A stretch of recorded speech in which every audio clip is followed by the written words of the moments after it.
instrument compared to an adult? How fast can they learn a second or third language? They learn fast, right? Because why? How many people you hear a song and it'll take you back to when you were a child? Raise your hand. How many people it's not a song, but maybe it's a fragrance or a food that will take you back decades?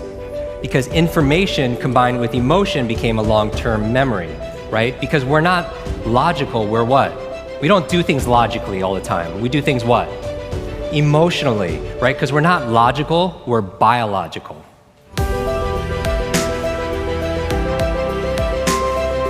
Everyone wants to write this down. All learning is state dependent. That the emotional state that you feel when you're learning something gets anchored to the learning. Does that make sense? By the way, what was the state that you felt back in school? Bored, and the other half of the class is like confused, right? Now, on a scale of 0 to 10, what's boredom? 0. Anything times 0 becomes what? 0, and that's why a lot of people don't remember what they learned. It's the emotional state. Does that make sense? We said that children are the fastest learners, right? That they have this curiosity and they play all the time. Now, it's been shown in science, the research, by playing more actually creates neurogenesis and neuroplasticity. What's neurogenesis? New growth, new brain cells. How many people like the idea of creating more new brain cells? What about neuroplasticity? What does that mean? More connections. So intelligence, in a way, is not necessarily, like Einstein didn't have a bigger brain than anyone here, but in certain areas of his brain, he had highly connectedness. He did these thought experiments where he would put himself in these brainwave states, specifically theta state. That's the state that you're in when you shower. That's the theta state. That's a relaxed state of creativity. You're inspired. You come up with new ideas. New things come out of you, right? And so he had more connections in certain areas.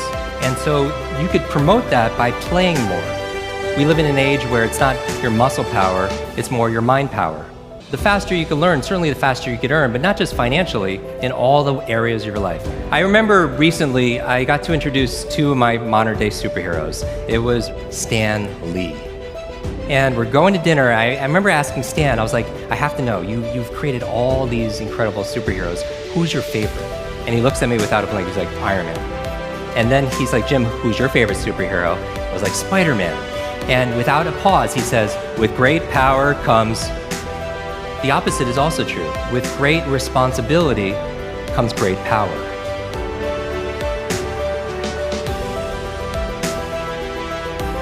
When you take responsibility for something, you have great power to what? To change things, to transform things, to make things better. Information combined with emotion becomes a long-term memory, right? The state that you learn something and the mood and the feelings that you learn something in gets attached to what you want to learn. I'm going to give you 6 keys to learn anything faster. You can write these down. I want you to remember, be fast. Be fast. 6 keys to learn any subject or skill faster. So the B in be fast stands for believe. Because if you believe you can or believe you can't, either way, what? Either way, you're right. All behavior is belief driven. How many people here talking about memory? Because memory, forgetting is a state. A lot of people say, oh, I have a bad memory, right? They always think I have memory, or I have focus, or I don't have focus, or I have creativity, I don't have creativity. I want you to scrap that. Creativity is not something you have, it's something you do. Focus is not something you have, focus is something you do. Memory is not something you have, it's something you do. There's no such thing as a good or bad memory.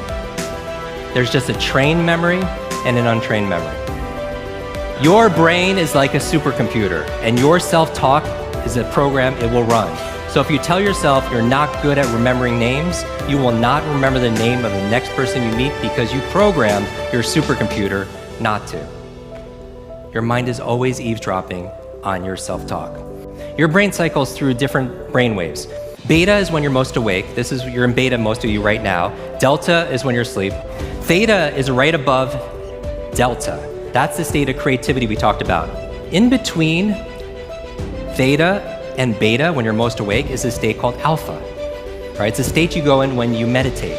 State you go into when you do deep breathing. State you're also in when you watch television.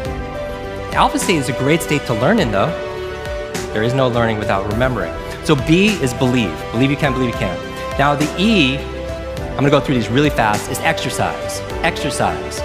And what I mean by this is I mean physical exercise. Because your brain, the primary function of your brain is to control your movement. As your body moves, your brain grooves. If you want to learn any subject or skill faster, the F is to forget. Forget. A lot of people don't learn faster because they feel like they know it already. All right? So you want to forget about anything else than what you're learning here, temporarily. The A in fast stands for active. Active. You take notes, you ask questions, you participate in it. The S in fast stands for state, that all learning is state dependent. All learning is state dependent. I never want to learn in a bored state, right? Most people, like when they read, they're in a bored state.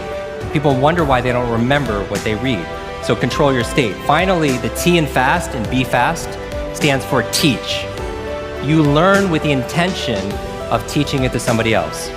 If you had to teach this to somebody when you got back home, your team, your family, your friends, would you learn it differently? Yes or yes?